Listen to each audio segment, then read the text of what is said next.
Thanks for joining us today for our daily devotions. Some of you have seen on the news and have heard that our congregation and the Farmington community and the surrounding community lost a young man on Monday to a tragic accident. And so as we mourn, as the community mourns, as Garrett's friends mourn, we struggle with this loss, and we struggle with what does this mean and why? But as we think about that, and as we struggle with finding answers, I look back to this passage that Garrett chose for his life verse. Here at Messiah Lutheran Church, we have our confirmation students choose a verse that they think is important to them and relevant to their faith walk at that time as an 8th grader. And so Garrett chose a verse from Luke chapter 14. And it's a powerful verse. And as I reflect back on Garrett's life, as my interactions with him, it really does shine on who the man Garrett was. And this is what it says from Luke chapter 14. When you give a banquet, invite the poor, the crippled, the lame, the blind, and you'll be blessed, because they cannot repay you. Instead, you'll be repaid when the just are resurrected.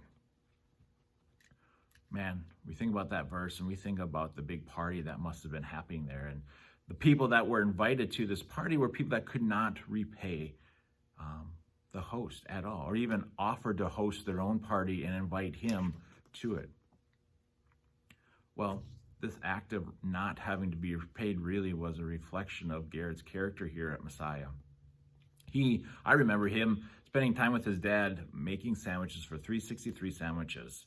And it's a program that we sponsor, and we make sandwiches, and then they deliver it downtown Minneapolis, and then they're distributed to the homeless people.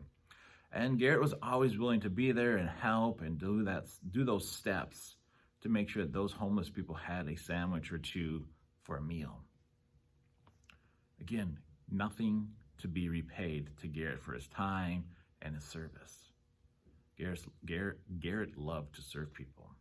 And that's my thing for you guys is, think about your faith walk and think about ways that you serve. Do you do things so that you can be repaid? Or do you do things because you love your neighbor, because you love Jesus, and you're not seeking to be repaid down the road? Garrett wrote this sentence I want to read to you today about why this verse was important to him. And this is what it says. This verse means that I should set a good example for people by doing everything possible to help others, even if it's before myself. And again, he lived that out. So as again, we mourn the loss, we know that Garrett's with this awesome Savior in heaven. But may we continue to live out this passion of serving others freely, serving others with love, with joy and compassion, and doing it all without seeking any gain or needing to be repaid. Have a great week, guys.